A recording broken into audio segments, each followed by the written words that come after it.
అర్థమైంది ఇప్పుడు అర్థమైన విషయం ఇప్పుడు అర్థమైంది ఇప్పుడు నాకు తెలియదు కొడుక ఇది నేను ఏమోయేమనుకున్నా కానీ ఇది అసలు విషయం గిరి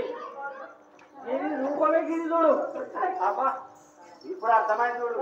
యాడ్ చేయాల కానీ చేస్తున్నది ఇంకా ఎవరికి పట్టాలి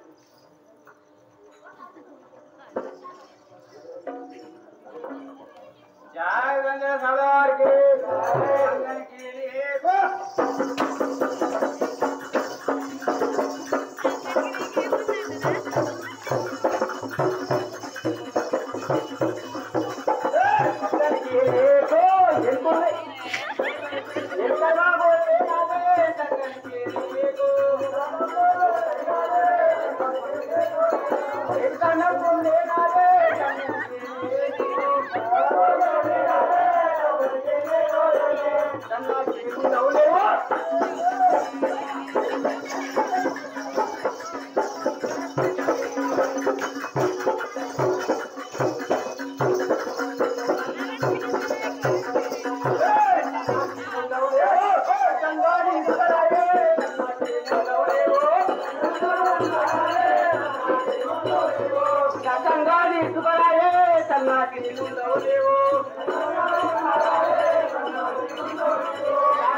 నువ్వు మధ్యలో కూర్చుంటాడు